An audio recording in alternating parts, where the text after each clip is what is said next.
So it's important to understand the consequences Right. of technology.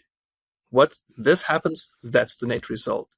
And always draw it back to how does this affect the human? So what is the personal thing that drives you on this journey? I think to me, I really believe that technology should serve people and not the other way around. And that technology, especially in the context of cyber, technology and humans are having to collaborate. Cyber problems are human problems. And the human factor is still one of the weakest links in this scenario. It's humans abusing AI that are coming up with novel attack vectors that no one has considered before. So getting technology to be wrangled in such a way that it benefits mankind and not the other way around is a personal driver for me. That's wonderful. I am reminded of that same approach is that you just talked about having you master technology or technology will master you, that applies to so many other aspects of life as well, right? It applies to money.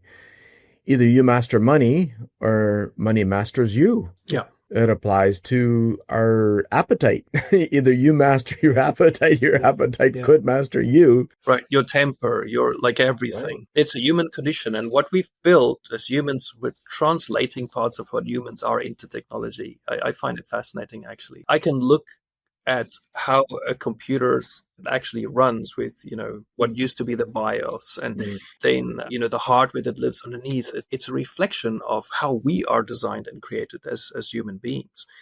And there are issues that can happen in the operating system and you try to solve it on the application layer. No, it's an operating system problem. And that I find, I keep pulling that back to psychology of how, in my personal view of how humans actually operate. Sometimes you're dealing with an operating system issue, but you're addressing the application. You're addressing habits, but really there's something underneath it that drives you. If you can address that thing, now suddenly the application runs properly. So, I think the intersection between humans and machines are way deeper than most people can just see on the surface. Right. Even down to the OSI layer, the 7 layers of the networking model. We're often referred to as OSI. We have people who are real experts at layer 7. They are really good at doing everything at the application layer. And the more they're focused on doing all things security at layer 7, Absolutely. The more they want everything below it ignored for doing any security aspect, right? Yeah. Whereas our position is that the lower in the stack you go, which is like principles that have a broader application, the better. So why would you, for example, even want a network connection to be going to a place that's completely unknown? Fully agree. Right? Yes, of course, it's possible for layer 7 to be able to do the detection, hopefully, before too much damage is done. But if you prevent it from connecting to begin with, then you've had a broader protective process already applied.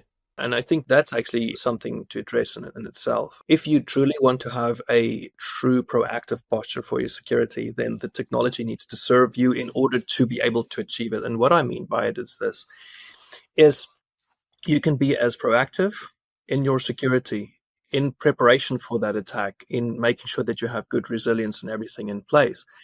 You can be as proactive as you want to be, but now you end up implementing tools that require you to become patient zero first, and then the tools kick into gear, right? Now you're reactive because the technology is not doing what you want to achieve as a human. You want to have true proactivity.